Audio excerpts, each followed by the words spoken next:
Dan yang lucu lagi, ini ada informasi bahwa mereka menggunakan transportasi termasuk mobil ya. Itu yang diduga itu yang dipakai mobil mereka sendiri, tapi untuk LPG-nya itu diduga beli di vendor melalui rental. Jadi mereka ini hanya beli nota, padahal itu pakai mobilnya mereka sendiri. Nah, itu dimasukkan ke LPG-nya. Hari ini kita mendatangi kantor Inspektorat Jatim untuk mengirimkan surat lanjutan. Kita nanti masuk ya. Assalamualaikum warahmatullahi wabarakatuh. Hari ini Kamis ya, Kamis tanggal 24 April 2025. Saya dari Media Raya Demokrasi Group mau mengantarkan surat tindak lanjut yang sudah hampir 7 bulan lebih di Inspektorat Jatim belum ada tindak lanjut. Pertama,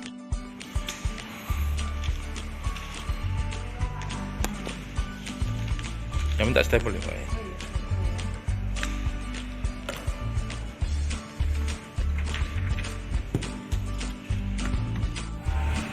Ini posisi di halaman Inspektorat Jatim.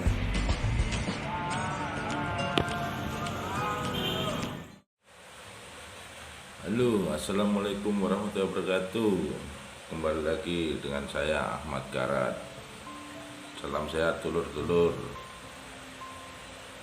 Hari ini Jumat ya, tanggal 26 April 2025.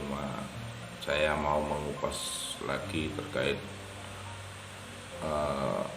yang akhir-akhir ini saya lakukan, di mana saya dianggap kok ketol membongkar dugaan praktek KKN di Dinas Koperasi dan UKM Jawa Timur, di mana di situ terkait dugaan penjualan aset kantor,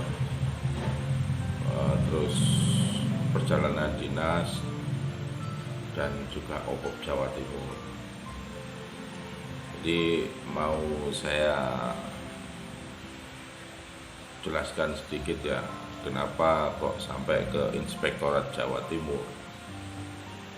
Jadi saya sampaikan melalui kronologi singkat supaya masyarakat memahami. Jadi terkait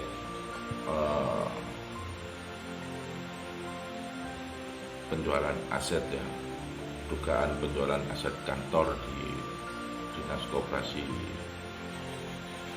dan UKM Jawa Timur, di mana waktu itu saya mendapatkan informasi yang jelas ini dari orang dalam. Dia memberikan informasi yang detail kepada saya, di mana nama-namanya juga yang menjual itu siapa saya juga diberitahu.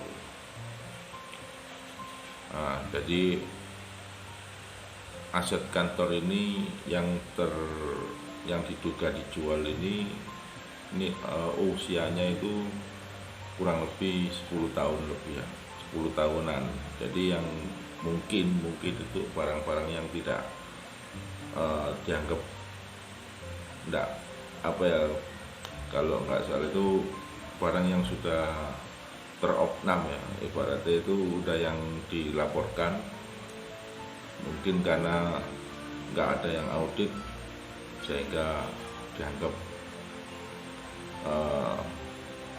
gampang untuk dijual gitu. Jadi mereka berpikirnya seolah-olah itu kan mungkin barang lama, nggak mungkin ada yang ngecek kan gitu. Itu. Jadi saya sudah dikasih penjelasan nama-nama termasuk oknum siapa, profesinya apa, dan jabatannya apa. Makanya itu kan saya minta, saya sampaikan ke Inspektorat juga supaya melakukan upaya investigasi secara silent dengan berdasarkan nama-nama yang saya sampaikan. Itu yang pertama. Yang kedua juga terkait perjalanan dinas. Jadi informasinya ini juga lucu. Perjalanan dinas ini mereka yang membuat program, mereka juga yang melaksanakan. Dan yang lucu lagi, ini ada informasi bahwa mereka menggunakan transportasi termasuk mobil ya.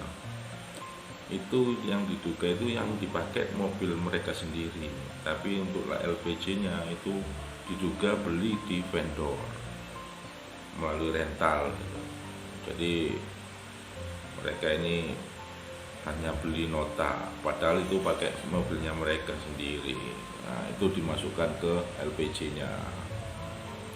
Tuh kan miris ini, anggaran rakyat dibuat seperti itu. Makanya kembali lagi saya sampaikan ke inspektorat seperti itu, dan nama-namanya juga sudah saya jelaskan. Dan yang lebih penting lagi, ini terkait program One Pesantren One Product ataupun OPOP Jawa Timur. Nah, ini terus terang saya ini bukan hanya 1 tahun, 2 tahun, tapi ini mulai tahun 2020. Mulai tahun 2020 sampai 2024. Itu. Jadi bukan hanya sekali setahun ataupun 1 bulan, 2 bulan. Ini 4 tahun, hampir 4 tahun saya melakukan penyelidikan itu. Jadi saya sangat jelas sekali, karena dari beberapa tahun itu saya sudah melakukan upaya-upaya secara investigasi internal hingga melalui umum, termasuk waktu itu saya juga sempat melakukan upaya mengadukan atau memohonkan ke Komisi Informasi Jawa Timur. Jadi ceritanya seperti ini. Saya dari 2020 itu saya mendapati informasi bahwa adanya kegiatan namanya One Pesantren One Product atau OPOP, disingkat OPOP. Nah, di situ saya mendapatkan data namanya SK, surat keputusan dari gubernur, di mana nama-nama itu ada pembinanya Gugup, Pak Wakil, dan perwakilan Bank BI. Nah, untuk yang ketuanya Sikda. Setelah itu SK itu bunyinya namanya penguatan, tim penguatan OPOP Jatim. Nah, ini lucu. Jadi membentuk suatu organisasi baru yang diketuai oleh Sekda. Nah, terus setelah saya up di pemberitaan media kita di www.rakyatdemokrasi.org kalau nggak salah waktu itu ada masukan dari masyarakat bahwa diduga ada permainan anggaran di situ. Nah, ini saya yang bikin penasaran, maksudnya gimana? Nah, ternyata ini yang nyampe ke saya ini, dia menunjukkan namanya itu ada di dalam SK itu. Wah, ini sangat menarik buat saya. Akhirnya saya tanyakan, dan betul ini ada dugaan permainan anggaran, di mana dalam peraturan presiden terkait pengadaan barang dan jasa yang seharusnya nilainya 200 juta ke atas itu melalui mekanisme tender ataupun lelang, ini dipotong kecil sampailah menjadi penunjukan langsung ataupun pengadaan langsung.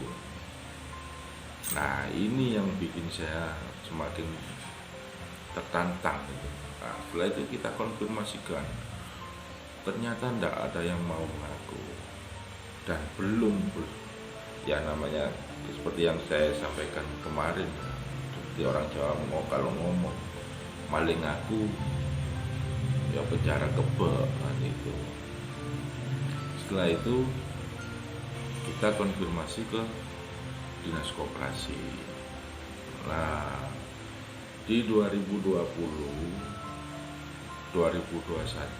saya menyampaikan ke Dinas Koperasi melalui surat resmi permohonan informasi,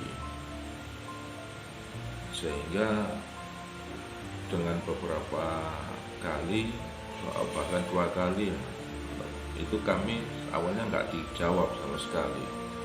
Setelah itu saya sampaikan ke Komisi Informasi dan alhamdulillah disidangkan, dan di situ terdapat kesepakatannya dimediasi ya, itu mereka mau memberikan data mulai tahun 2020, karena waktu itu masih 2023 belum, atau 2024 belum terlaksana ya. Jadi mereka sanggup memberikan tahun 2020 sampai 2023. Nah, setelah itu mereka memberikan informasi data ke saya. Setelah saya baca, wah, hanya 1 lembar yang isinya sekedar pemberitahuan tahun dan nama kegiatan sama jenis anggaran. Tidak serinci ini anggaran dari mana, terus anggaran yang dipakai ini dengan nilai 200 juta ke atas ini apa mekanismenya seperti apa, itu tidak dilampirkan, sehingga saya tertantang untuk melakukan upaya pengiriman surat kembali. Karena menurut saya mereka hanya mengirimkan 1 lembar gitu. Nah, ini kan nggak sesuai dengan yang disampaikan, sehingga lanjut ada temuan baru melalui orang dalam. Nah, mereka menyampaikan menduga yang diberikan ke saya itu hanya selembar itu. Nah, ini kan lucu. Mereka ternyata diduga membuat LPG ganda double. Jadi yang satu untuk instansi untuk mereka sesama instansi, yang satu untuk umum jika dipertanyakan. Itu asumsi saya, dugaan saya seperti itu. Dan betul yang mereka sampaikan itu, ternyata memang ada kegiatan itu, tapi lucunya mereka tidak mau mengakui adanya kegiatan di 2019. Nah, tapi ada tahun 2020. Nah, yang lucunya lagi ya, mereka menyampaikan bahwa acuan untuk kegiatan OPOP itu SK tahun 2020. Nah, ini malah semakin lucu. Lucunya gimana? SK itu ditandatangani pada tanggal 21 Desember 2020. Tapi setelah kita cek melalui sirup LKPP, ternyata pada bulan Maret, April, Mei ataupun sampai November itu sudah ada pekerjaan. Nah, yang saya pertanyakan, dasarnya apa? Acuannya apa? Kalau pakai SK yang tahun 2020, wong SK-nya baru ditetapkan 21 Desember. Kenapa kalau sudah ada pekerjaan? Kan itu. Ini buat kerancuan dan membuat dugaan-dugaan kolusi dan nepotisme yang ada di Dinas Koperasi ya seperti itu. Jadi ini yang membuat saya getol untuk berupaya melakukan pembongkaran ya, dugaan korupsi, kolusi dan nepotisme di Dinas Koperasi ya ini. Nah, setelah perjalanan waktu ya, kita juga sempat menyampaikan ada beberapa keluhan dari petinggi waktu itu ya di lingkungan Pemprov. Ternyata ada namanya tim penguatan ini, mereka mendatangi, menyampaikan program tersebut bahwa ini adalah kegiatan yang tersupport oleh gubernur. Jadi bahasa untuk mengarah ke gubernurnya ini kan agak ditekan. Jadi ketika ini analogi saya ya, ketika saya selaku pimpinan OPD didatangi itu atas nama gubernur ya, mungkin kalau saya masih mempertahankan jabatan ya pasti saya akan upayakan berapapun, sehingga waktu itu kan kejadian saat COVID, ada namanya refocusing, pemangkasan anggaran. Jadi kegiatan yang dianggap tidak perlu dipotong, dipangkas, di efisiensi. Padahal saat itu kan kegiatan anggaran COVID kan sudah ada melalui pemerintah pusat. Seperti itu. Jadi beberapa tahap-tahap ini yang membuat saya terus terang ya akhirnya melibatkan Inspektorat Jawa Timur. Tuh, jadi saya tanggal 8 September kalau nggak Oktober ya 2024 kemarin mengirimkan surat permohonan audit dan mengajak inspektorat untuk melakukan upaya pengusutan dugaan KKN di Dinas Koperasi dan UKM Jawa Timur, sehingga kami tidak ada persoalan dengan pihak inspektorat ataupun siapa, tidak ada persoalan. Bahkan untuk kegiatan OPOP-nya sendiri saya juga nggak ada persoalan selama kegiatan itu baik untuk masyarakat ya, kita sangat mendukung kan gitu. Nah, namun hingga saat ini yang membuat kami ataupun saya ini termasuk yang agak terus terang jengkel, sudah 7 bulan lebih pihak inspektorat belum memberikan informasi yang kami minta, yang kami harapkan.